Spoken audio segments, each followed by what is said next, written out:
आणि आज विशेष व्यक्ती म्हणून या ठिकाणी उपस्थित आहेत सरांच्या सौभाग्यवती की आपल्या पतीची समाजात काय पत आहे हे त्यांनी आज बऱ्याच वक्त्यांच्या तोंडून ऐकलेलं आहे आणि या ठिकाणी उपस्थित असलेल्या प्रत्येक वक्त्याची तीच भावना आहे सरांबद्दल.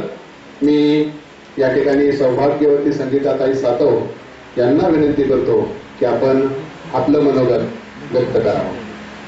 सरांच्या धर्मपत्नी सौ संगीताताई सातव.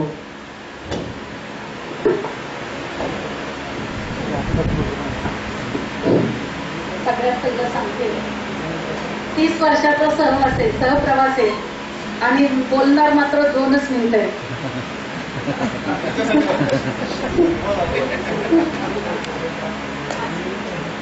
व्यासपीठावरील मान्यवर, समोर असलेले माझे आप्तेष्ट सगळे सोयरे आणि सहकारी बंधू भगिनी, सप्तपदी ही चालून आले, वाखाऱ्यांची झाले सातव, भाग्य लाभले सहप्रवासाचे, येतो सारा आठव. आजचा हा क्षण तुमच्या सगळ्यांसाठी हा मिश्रित भावनांचा आहे. त्याला थोडी विरहाची छटा आहे, पण माझ्यासाठी हा क्षण आनंदाचा आहे,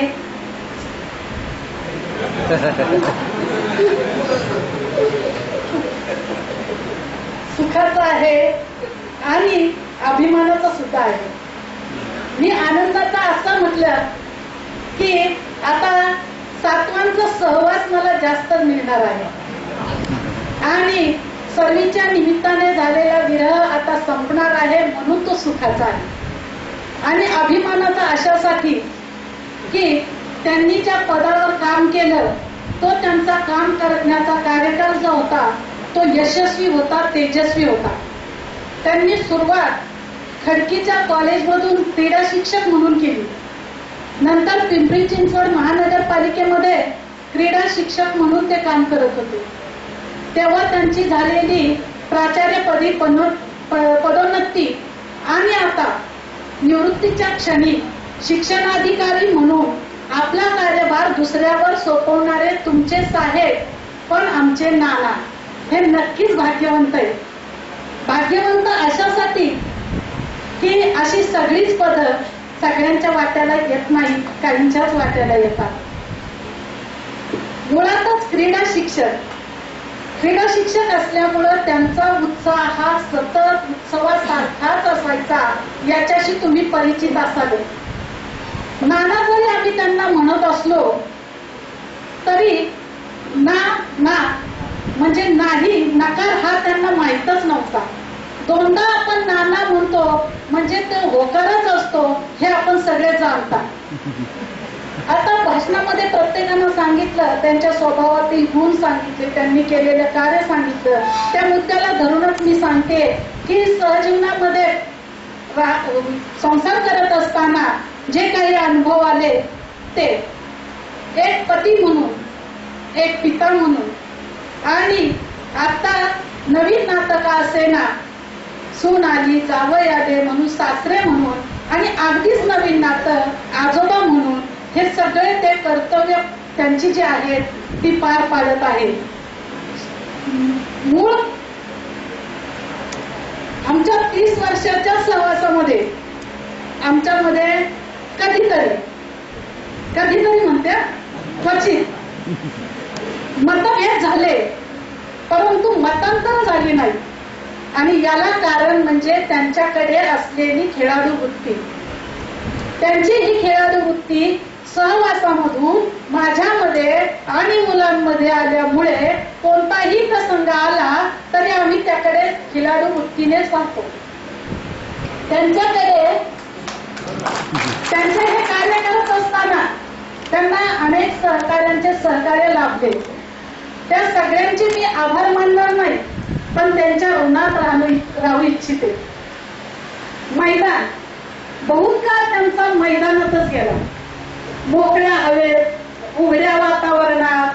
त्यामुळे मनाची दरवाजे सुद्धा सतत उघडेच राहिले आणि याचा लाभ मात्र आम्हाला झालेला आहे.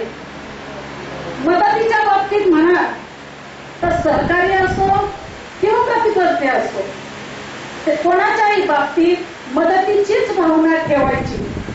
आणि यामुळं मी स्वतः सर्व्हिस करत असताना, एकत्र कुटुंब राहत असताना तारेवरची जी कसरत माझी होत होती किंवा आता होत आहे ती त्यांच्या मदतीशिवाय झालीच नसती. आता ह्या क्षणाला विचार केला तर आमचे आर्थिक बाबत किंवा सामाजिकतेबाबत आम्ही संपन्न आहोत. आरोग्य म्हणाल तर आमच्या घरी वास्तव्याला आहे असं म्हटलं तर फारसं काही वावगं होणार नाही. पण या क्रीडा वैभवामुळे मुलांमध्ये जे संस्कार झाले ते मला जास्त मोलाचे वाटतात. आता साहित्य आणि क्रीडा हे वास्तवात यांचं काही जमत नसतं. पण आमच्या आवडी जरी वेगळ्या असल्या तरी आमचा सहप्रवास. पिंपरी चिंचवड महानगरपालिकेचे सहाय्यक आयुक्त प्रशांतजी खांडकेकर यांचं आगमन झालेलं आहे. मी त्यांचं संयोजन समितीच्या वतीने हार्दिक स्वागत करतो. आणि कीर्ती विद्यालयाचे मुख्याध्यापक श्री निवृत्ती काळभोर यांना मी विनंती करतो की सहाय्यक आयुक्त प्रशांतजी खांडकेकर यांना आपण सन्मानित करावं.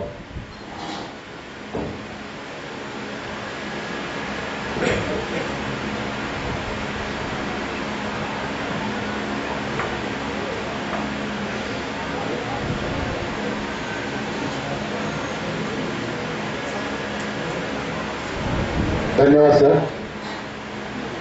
आता आपण थोडं साहित्याविषयी बोलत होतो. साहित्य आणि क्रीडा यांचं वास्तवात काही जमत नसतं. आमच्या दोघांच्याही आवडी तशा वेगळ्या. पण 30 वर्षाचा सहप्रवास मात्र यशस्वीपणे पार पडलेला आहे आणि तो पडतच राहणार आहे.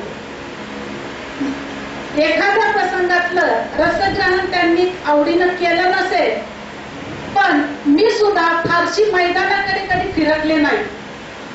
प्रकर्षाने सांगायचं म्हणजे त्यांचा आवडीचा विषय कबड्डी, आणि तो मी कधी न खेळल्यामुळे असेल आता माझ्या गुडघ्यांचं थोडं दुखणं सुरू झालेलं आहे, हे मी जाहीरपणे नमूद करते. माझ्या संपूर्ण शैक्षणिक वाटचालीमध्ये बीएड नंतरच्या उच्च शिक्षणापर्यंतच्या माझ्या शैक्षणिक वाटचालीमध्ये आणि सर्व्हिसमध्ये मला मदत करण्याची पूर्ण जबाबदारी त्यांनी पार पाडलेली आहे. नाहीतर मला आज माझी ओळख ना अशीच करून द्यावी लागली असते. आणि आता पुढच्या काळात सुद्धा मी सर्व्हिस मधली वेगवेगळी आव्हानं स्वीकारून चांगलं काम करू शकेल. याला कारण म्हणजे नाना आता निवृत्त झालेले आहेत. पण त्याचा अर्थ असा नाही की मी कुटुंबाची सगळीच जबाबदारी त्यांच्यावर सोपवणार आहे. पण त्यांचा घरी असणारा दिलासा हा माझ्यासाठी उमेद देणार आहे. आणि मी शेवटी एवढंच म्हणेन, ऋतुचक्र हे अविरत चाले, शोभा त्याची शब्दाती. ऋतुचक्र हे अविरत चाले, शोभा त्याची शब्दाती. निवृत्तीच्या दिनी मी मात्र आहे आनंदित आनंदित आनंदित.